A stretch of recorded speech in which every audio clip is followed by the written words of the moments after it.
Hallelujah. Hallelujah. Hallelujah.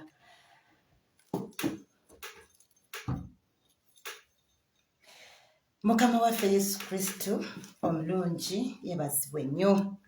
Kantwale omukisa guno okwaniriza ku bantu mwenna abalindiridde edda era ababadde balowooza oba ati leero ekigambo tetugenda kifuna eddagala ly'omutima.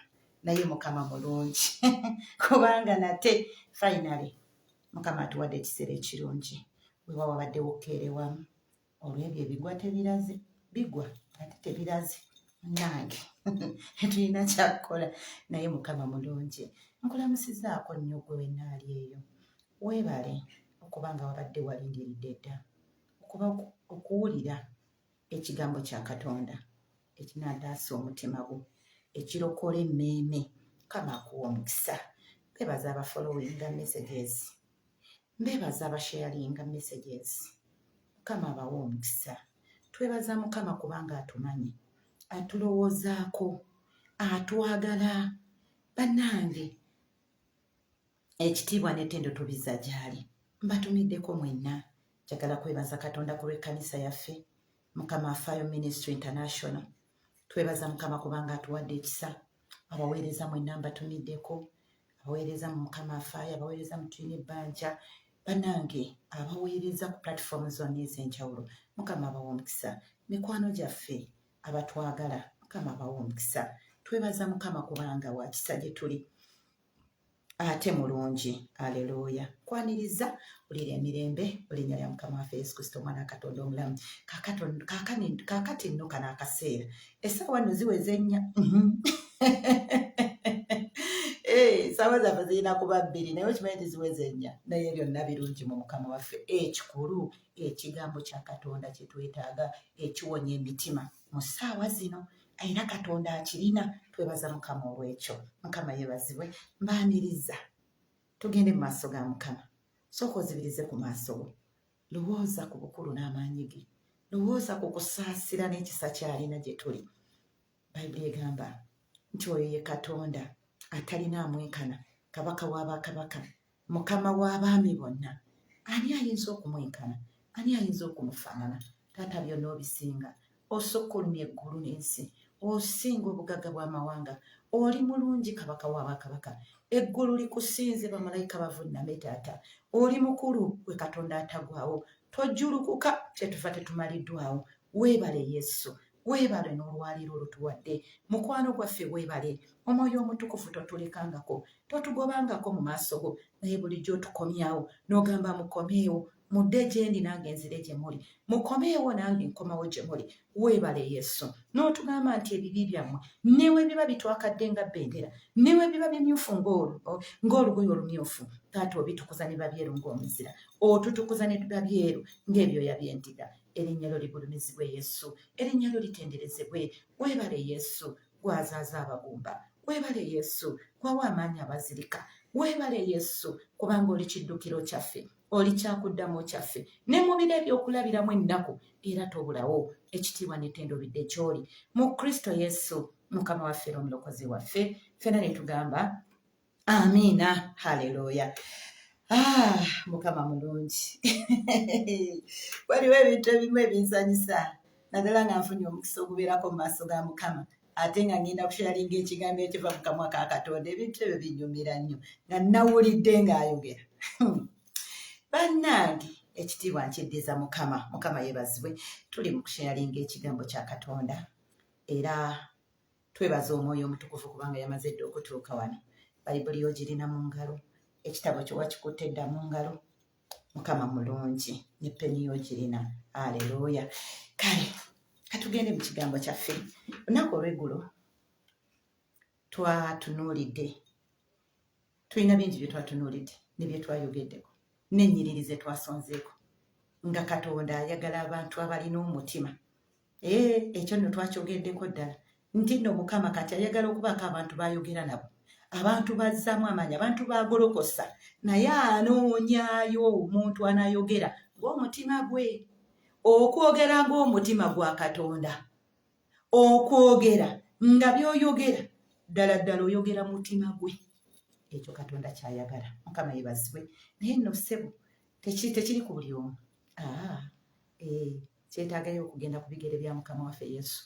Era omuntu awatagenze ku bigere bya Mukama waffe Yesu, bebo be twayogeddeko wali waggulu, tibavayo ne bagamba Mukama agambye, Mukama asha, ekyo nakyo ne bw'okikola bw'oti, asha, bayita kungulu.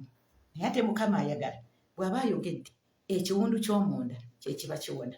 Abantu bangi balina ebiwundu eby'omunda, kungulu nga balamu naye nga munda wavunda. Kuba munda tebantu tebalabayo. Katonda yekka yakebera omutima, y'ensonga lwaki akolagana na mutima. Abantu tulaba kungulu, era munnange olw'okuba abantu balaba kungulu, kakati tondaba badde njja wano soose kunaabako ne neekolako kungulu. Ondaba yaringi n'enziteekako zengera mwana y'usiiga ndaba kazigo n'enkasiiga, akaviiri kano nakasiiba kaluddewo nako n'enkalongoosa bulungi. Kakati nyirire kungulu kitegere naye ate munda. Kakati eggulu ddyo, enjawulo y'eggulu, enjawulo ya Katonda, ebyokungulu si byayagala era tagenda bitunuulira, agenda tunuulira ekiri munda. Era buli lwayogera gy'oli aba ayogera ku kiri munda. Mukama yeebazibwe.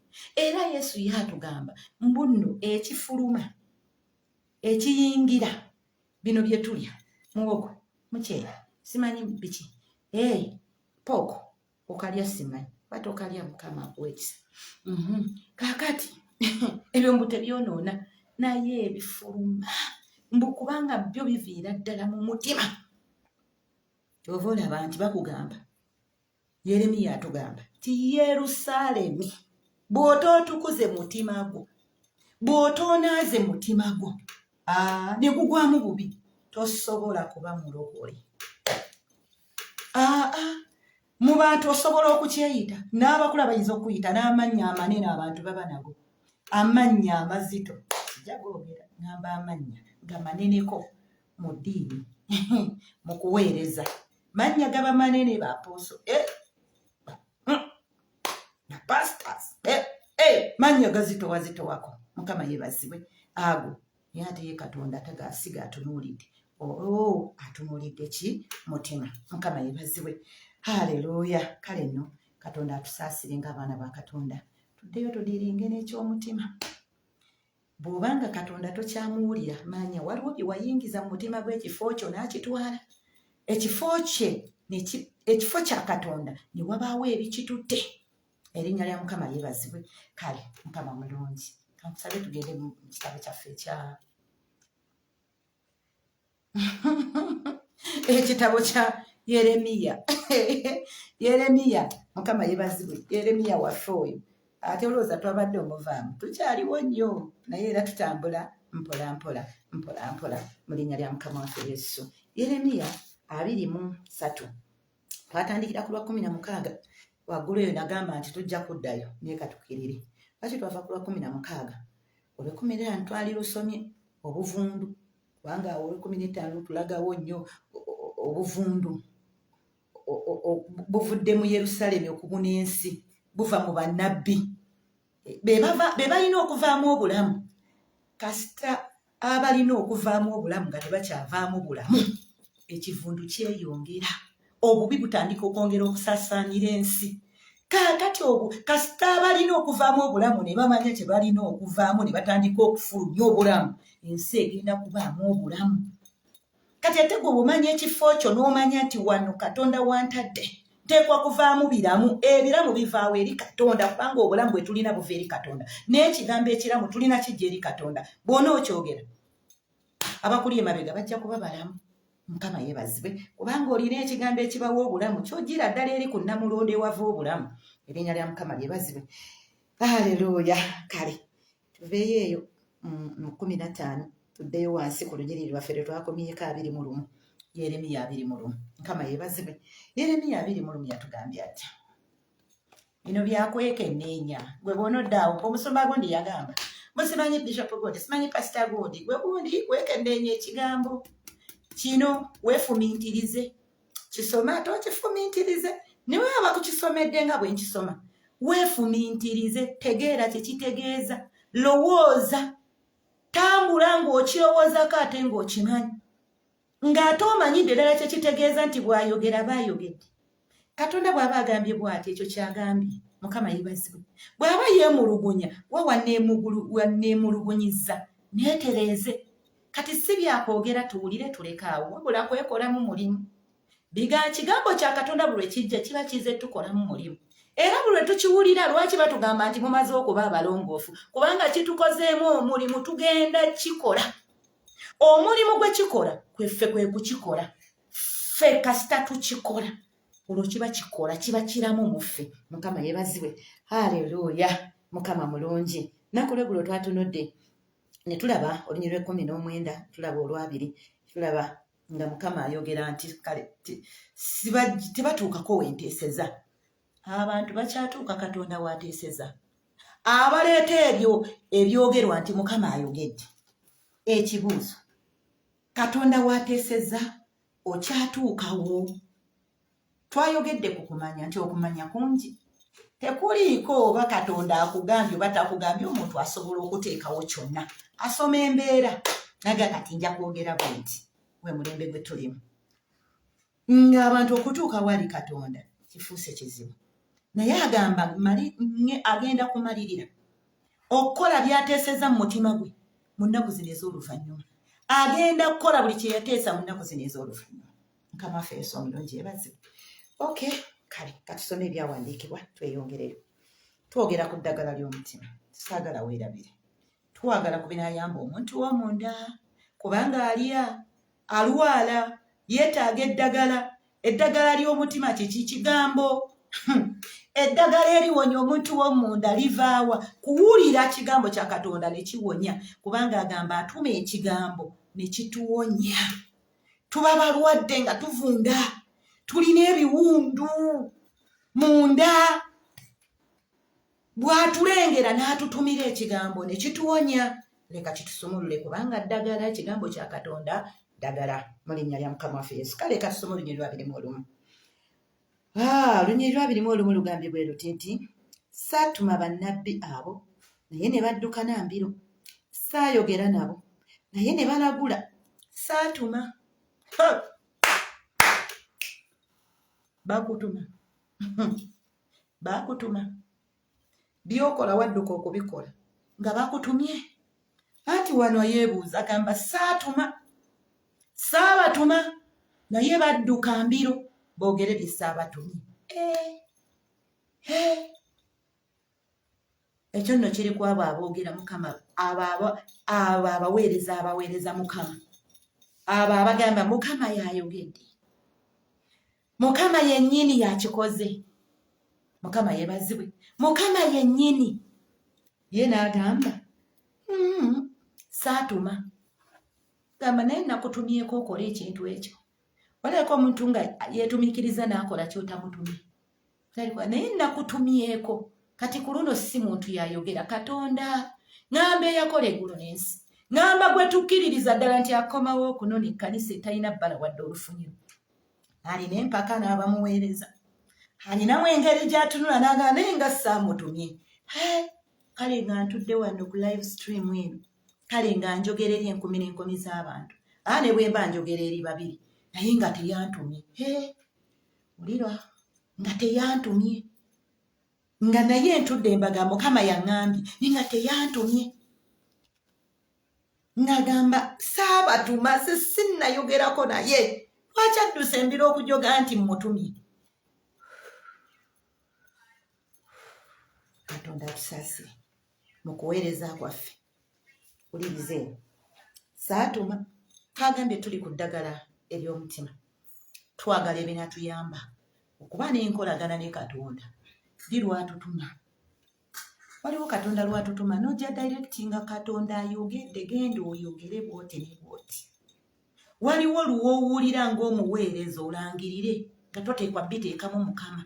Naye ng'ogamba ng'omuweereza nga Eriya bw'ayimirira n'agamba bw'ati tinga Mukama bw'ali omulamu gwenyimirira mu maaso ge.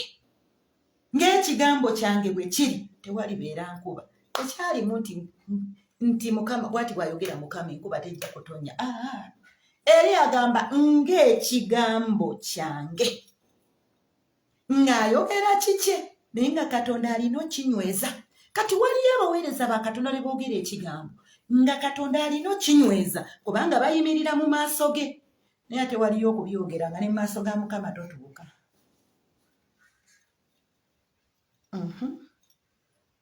Ng'ondaba naawe awulira manyi bino byakweraba ng'olaba nga totuuka ng'ogenda kulangirira naye nga ne by'olangirira tosoke mu maaso ga Mukama toyimirirayo nga totuuka nga n'okuyimirirayo oba wali oyimiriddeyooko naye olw'ebikolwa n'omutima omuvundu nga baakuseseetula ng'oli wala nga tokyasobola na kutuuka na kwogera kigambo ekyo nti gwe nnyimirira obwenzi bw'okola nga obubi nga bwamugoba dda tokyayinza kufulumya kigambo ekyo. Eriya yakyogeranga mugumu ali confident Mukama gwe nnyimirira ng'era amanyi waayimirira olinayo ekifo wooyimirira osobola okukola kyokola ng'ogamba nga Mukama bw'ali omulamu njagala obbagamba ebigambo bino kubanga Mukama gwe nnyimirira mu maaso ge kino na kino oyimirirawa era otuukawo kikulu ekyo kikulu abaana ba Katonda okukirowoozaako. Mukama yeebazibwe. Katweyongereyo agambye nti saatuma bannabbi bano naye ne badduka mbiro saayogera nabo naye ne balagula. Saabatuma sisoogerangako nabo naye ne balagula. Ate nno mwana wattu basobola n'okukulagula nga bye bakulagula byebbyo n'ogamba kyekyo wedda bulijjo Mukama yali bulijjo kyenninda kubanga ebyo bye bisanyusa abantu. Ebyo bye biringa ebikulaga nti Katonda mungi. Twagala twawula eby'omuwendo tubijje mu bitagasa kuluna. Yeesonga lwaki tulina olunyiriri lye tutagenda kulekera kwogerako buli lunaku ate buli ssaawa okutuusa Katonda lw'anaatusaasira tutegeera ebigambo bye. Mukama yeebazibwe. Ky'ekitabo kya Yokaana essuula 2 olunyiri olwa 23 n'olwa 24. Mbu Yesu bwe yatuuka mu Yerusaalemi ne bamukkiriza olw'ebyamagero n'obubonero bamukkiriza naye Yesu n'ateeyabya. Yesu n'atunuulira emitima n'ateeyabya. Mukama yeebazibwe. Yesu n'atabeeyabiza. Mukwano gwange mukwano okirabye nti ebyamagero si bye bireetera Yesu okweyabya wate by'osuubira nti singa oba obikuddeko ng'oba olabye Katonda. Abasinga tulowooza eyakoze akabonero omulwadde n'awona bane twalabye Mukama ng'atambula kubanga omulwadde yawonye. Mwamulabye naye yabeeyabiriza. Mwamutegedde. Okulaba kirala n'okutegeera kirala abikoze naye yabya mundayo n'omutegeera. Mwalabye abalema nga batambula awo wonna wali wonna n'abafu bazuukidde. Wabirabye bali Mukama yakoze. Yakoze naye mwamutegedde. Yeeyabiza mu mitima yaatunuulira mitima. Olwaleero bye tuterese mu mitima bigenda kumwongerangayo okuva we tuli. Olwaleero bye tuterese oba byoterese byoganye okweyambula ne bw'alikola obubonero tagenda kweyabya muggwe. Naye Yesu aba takweyabiriza olugendo lwo luli lutya? Weebuuza olugendo lwo lufaanana lutya naye kubanga tuli mu lugendo. Naye bw'aba takweyabiriza kakati awo enjagalira twawule ebyamagero ku Katonda. Twawule ebyamagero n'obubonero ku Katonda. Birungi era abikola kubanga ebyamagero mmere y'abaana. Naye tubyawule si bye biraga mbu kati Katonda mungi kubanga emmotoka z'ovuga za bbeeyi kubanga buli omu akussaamu ekitiibwa kubanga wanene wala kati Katonda wo mungi. Ayagala mutima tima gwo gukebere ina bye weeterekedde wajja okola mpola watandika mpola kati oli wala byokola gy'okoma okubikola byongerayo Katonda. Omanyi Katonda olunaku lumu yasisinkana omusajja ayitibwa Kabaka Arthur. Tugende tumusomeko. Asangibwa mu kitabo ky'ebyomumirembe ekyokubiri essula 16. Ebyomumirembe ekyokubiri essula 16 olunyiriri lwa 9 lugamba bwe luti tulusomeko. Ebyomumirembe ekyokubiri essula 16. Ebyomumirembe ekyokubiri essula 16 olunyiriri luno lwa 9 luwulire mwana gwe. Bino ebintu byakwekenneenya kabe kasinge twalirowooza nti tumulina naye nga yatuleka dda nga ennyumba kifulupa anti atuula mu mutima naye olw'ebituddemu nga ali wala. Kyetuva twagala eddagala erituwonya tuddeyo tutambule naye, tuddeyo tuzuukire, tuddemu tuzuukuke mu linnya lya Yesu. Jofule nkutumiddeko weebale kujja Mukama akuwa omukisa. Tusome olw'omwenda tugambye nti ebyomumirembe ekyokubiri 16:9 agamba bw'ati. Agamba nti kubanga amaaso ga Mukama kubanga amaaso ga Mukama gatambula atusome bulungi. Kubanga amaaso ga Mukama tambula wano ne wali okubuna ensi zonna, okweraga bwali ow'amaanyi eri abo abalina omutima ogutuukiridde gy'ali. Mu kino okoze eky'obusirusiru, n'olwekyo okuva leero ojja kubanga n'entalo. Olide ekigambo ekyo? Okoze obusiru, yakebera mutima mwokoledde n'alaba obusiru, gamba ojja kuba n'entalo. Oba oli otya? Ntalo. Ono yali kabaka n'amugamba ku kino okoze obusiru ojja kubanga n'entalo. Kubanga ye amaaso ge gatambula naye anoonya mutima, tanoonya kizimbe kinene. Yesu tanoonya bino bye nagambye ebyennyambadde, akateeteeyi simanyi okalaba, earringi buli awo buleebeetaleebeeta, enviiri nnyingi zigwa eno zire ndi mweru nyongerako akazigo. Ebyo ffe tubiraba. Ayagala mutima. Mukama yeebazibwe. Yeeyabya bw'ajja ebyamagero si bye mumuleetera okweyabya, ebyo ojja bifuna. Ebyo by'okaabira bajja bikulagulako. Ebagamba yatakinaata byonna bisobola okuba nga birungi naye Yesu yeeyabya. Bulijjo kirowoozenga era ekyawandiikibwa ekyo aba okulwa message eno kifumiitirizeeko, kambe naye Yesu yeeyabya. Musajja wuuno baamusanga akola eby'obusirusiru n'amugamba ku kino ky'okoze kigenda kuleetanga ntalo, kino ky'okoze ogenda kubeeranga mu ntalo, kubanga si ky'obadde olina okukola. Emikwano abalungi, simanyi saagala na kusukka wala naye nsaba Katonda akumpeera omukisa n'ebigambo ebyo. Tujja genda tusoma ku mpola. Wano twongedde okulaba olw'abirimu nga Mukama agamba saatuma, saayogera. Lwaki baabyogera? Togambye enjogera za mirundi eki? Okuyimirira okwogera.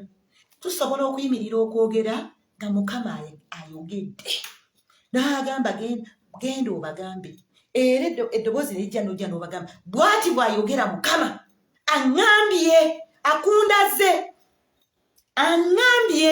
Ebyo byonna ng'era yakikoze. Kyokka ate ne wabeerawo okubanga oyimirira mu maaso ge ng'olina right, olina obuyinza kubanga oyimirira mu maaso ge, omanye okuteesa kw'eggulu. Omuntu yekka asobola okwogera eggulu ne likkiriza by'ayogedde, amanyi okuteesa kw'eggulu. Ayimirira wali, amanyi byonna eggulu ebigenda mu maaso mu ggulu. Kati asobola okuyimirira naga okusinziira ku kigenda mu maaso ewa Taata, kusinziira kino na kino, nsobola okwogera n'empulirizibwa, oba nsobola okwogera kino ate erina ekikoonebwamu, kubanga gye nnyimirira gye mbeera. Otuukayo. Kye nazudde si buli ayogera nti atuukayo. ate si buli gwowadde amatu okuwulira mbu byaleese gyabijje. Waliwo abadduka embiro okwogera ebyobulimba. Waliwo abadduka embiro bajje boogere naye nga boogera byatabatumye. Kati si buli omu ayogera. Tuddeyo mu kitabo kyo Bagalatiya 5:22 ebibala eby'omwoyo okwegendereza. Kati awo ekibala ekyo nkyagala nnyo. Wegendereza ani ayogera gyendi. Waliwo abadduka embiro okujja okwogera nga ye agamba nze sinze mbatumye bazze ku lwabwe. Bazze. Haleluya. Mukama akuwa omukisa n'ebigambo ebyo. Kwagala nnyo. Ate nkwagaliza ekiro ekirungi. Mukama akunkuumire, Mukama akunjagalire. Ng'ogolokoka oyambala amaanyi. Gw'oli naggwano. Ensonga ki Mukama ayogera naawe. Obadde olina w'oddiridde golokoka. Ddayo omugambe Yesu njagala weeyabye. Byamagero bya Yesu oyinza okuba obiriddeko. Abalema oyinza okuba batambuza akukozesezza mu mukono gwo. Otambuzizza abalema naawe owulira ng'okyewulira. Naye Yesu yeeyabizza mundaayo. W'oli owulira ddala muli kimu. Ogukubira wali ogwa Yesu we gukubira. Ngamba omutima. Gukubira wali. Katusabe. Katonda omulungi ow'ekisa njagala kwebaza olw'olunaku olwaleero. Kubanga tubadde bamukisa nateera okuwulira ebigambo bino. Bigambo bya mutima. Bigambo bya kuwulira. Bigambo bya kutambula naawe. Bigambo bya kuzuukuka. Bigambo bya kuwulira kigambo kyo. Kutereera. Kwekola mu mulimu. Kwefumiitiriza. Mukama tuyambe. Tusaasire. Tuwe ekisa. Tugolokose. Tuyambe. We tubadde tuddiridde. Abamu tubadde tetukyabitegeera. Abamu twasese tukadda. Twava dda mu makuba ag'edda. Twagavaamu dda. Olugendo olulungi tetutamanyi gye luli. Naye olw'omusaayi gwo tugolokoka nate. Otukomyewo mu kisa kiri. Otuzuukusirize mu kwagala kuli. Taata tukomyewo. Abamu tubadde tuwanyisiza nga tulowooza nti bwe tunaalaba eby'amaanyi, eby'amagero, bwe tunaalaba obubonero, bwe tunakwata ku ssente nnyingi, mbu tunaaba tukukutteko naye abamu ku ffe nga tukutte ebyoya bya nswa. Mukama otuyambe.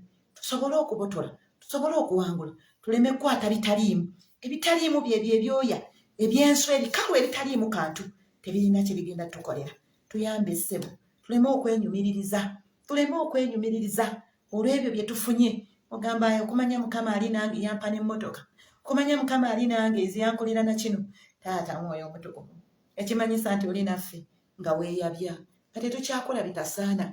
Nga tumanyi munda muffe watuula. Nga weegazaanya mu bisenge by'omutima. Omwoyo Omutukuvu tuyambe. Sabira abantu bano bawe ekisa. Kanisa giwe ekisa. Mukama abaweereza bawe ekisa. Abakazi n'abasajja bawe ekisa. Abawulira ebigambo bino. Era nsabira abalwadde okuwonyezebwa. Nsabira abalwadde okuwona. Nsabira Mukama Taata abaweereddwako emirembe. Ng'essanyu tewali. Waliwo ekitabangudde emmeeme ye. Tabitegeera. Asobeddwa. Tamanyi wakuddukira. Gwe kiddukiro kyaffe. Gwe kiddukiro kyaffe. Abatukuvu gye baddukira. Abatukuvu gye beekweka ne baba n'emirembe. Nsabye omukazi oyo mubeerera ekiddukiro. Nsaba omusajja oyo mubeerera ekiddukiro. Nsaba omuweereza oyo mubeerera ekiddukiro. Awonyezebwe. Emmeeme ye ewonyezebwe. Mu linnya lya Yesu. Nsabye emirembe n'okuwangula. Olw'omusaayi gwa Yesu ogwayika. Tuwangulira tusomoka. Mu Kristo Yesu Mukama waffe omulokozi waffe. Ne tugamba amiina. Mukama akuwa omukisa. Kwagala nnyo. Amanya Kyambadde Farida. Abaddewo okuweereza gy'oli. Okuva mu Mukama Fire Ministry International. Mukama akumpeere nnyo mu kiseera akunjagalire. Jeffrey Mukama akuwa omukisa.